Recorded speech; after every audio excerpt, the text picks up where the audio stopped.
صوبہ بلوچستان میں پہلی ہلاکت، جس کے بعد ملک بھر میں اموات کی مجموعی تعداد 6 ہو گئی۔ مہلک وائرس سے متاثرہ افراد کی تعداد 884 تک جا پہنچی ہے۔ پاکستان میں کرونا وائرس سے متاثرہ افراد کی تعداد میں مسلسل اضافے کے بعد پاکستان بھر میں فوج تعینات کر دی گئی۔ وفاقی دارالحکومت اسلام آباد، پنجاب، سندھ، خیبر پختونخوا اور بلوچستان میں فوج کی تعینات کرنے کے لیے وفاقی وزارت داخلہ کو خط لکھا گیا تھا، جس کی منظوری اب وزارت داخلہ نے دے دی ہے۔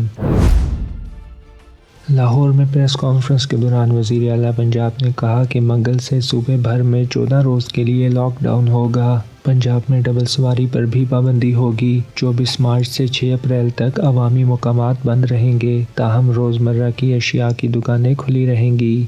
کورونا وائرس کے خطرے کی وجہ سے سندھ میں نافذ 15 روزہ لاک ڈاؤن کا آج پہلا دن تھا اور متعدد شہری لاک ڈاؤن کی خلاف ورزی کرتے ہوئے غیر ضروری طور پر گھروں سے باہر گھومتے نظر آئے۔ قانون کی خلاف ورزی پر آج سندھ بھر میں 472 افراد کو گرفتار کیا گیا اور 72 مقدمات درج کیے گئے۔ صرف کراچی میں 222 افراد گرفتار اور 33 مقدمات درج ہوئے۔ وزیر تعلیم سندھ سعید غنی بھی کرونا وائرس کا شکار ہو گئے اور ان کا کرونا وائرس ٹیسٹ مثبت آیا ہے۔ سندھ میں کرونا وائرس کے کیسز سامنے آنے کے بعد وزیر اعلیٰ سندھ متحرک ہیں اور ان کی ٹیم میں سعید غنی بھی بہت زیادہ فعال رہے ہیں اور تقریباً ہر اجلاس میں موجود رہے ہیں۔ وزیر اعظم عمران خان کے معاون خصوصی برائے قومی سلامتی ڈویژن معید یوسف کا کہنا ہے کہ 24 گھنٹوں میں بیرون ملک ایئرپورٹس پر پھنسے پاکستانی وطن واپس پہنچیں گے۔ حکومت نے کرونا وائرس کی روک تھام کے پیش نظر 21 مارچ سے 4 اپریل تک بین الاقوامی فضائی آپریشن معطل کرنے کا اعلان کیا تھا۔ اسلام آباد میں پریس کانفرنس کرتے ہوئے معید یوسف کا کہنا تھا کہ قطر میں پھنسے پاکستانی مسافر آج رات آ جائیں گے، جبکہ متحدہ عرب امارات میں پھنسے مسافروں کو لینے خصوصی طیارہ جلد روانہ ہوگا۔ معید یوسف کا کہنا تھا کہ ترکی میں پھنسے پاکستانیوں کا ویزا لگوا کر انہیں سہولت فراہم کر دی گئی ہے اور ان کی رہائش کے لیے سفارت خانے میں انتظامات کر دیے ہیں۔ ان کا کہنا تھا کہ بیرون ملک مقیم پاکستانیوں سے گزارش ہے کہ وہ 2 ہفتے تک وطن کا ارادہ منسوخ کر دیں۔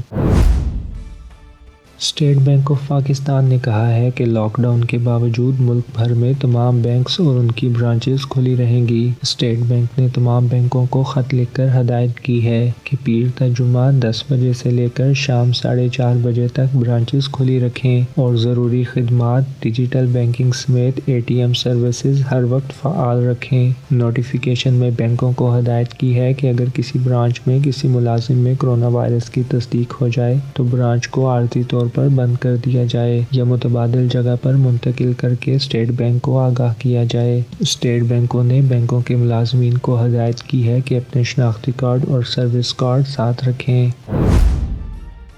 امریکہ اور طالبان کے معاہدے کے تحت قیدیوں کی رہائی کے معاملے پر طالبان اور افغان حکام کی اسکائپ پر پہلی بات چیت ہوئی۔ امریکہ کے نمائندہ خصوصی زلمے خلیل زاد نے ٹویٹر پر کہا کہ امریکہ اور قطر نے اس ویڈیو کانفرنس کا اہتمام کیا۔ جب تک دونوں جانب کے قیدی رہا نہیں ہوں گے تب تک امن عمل آگے بڑھنا دشوار ہے۔ زلمے خلیل زاد نے تصدیق کرتے ہوئے کہا کہ تکنیکی مسائل کے حل پر تبادلہ خیال کیا گیا۔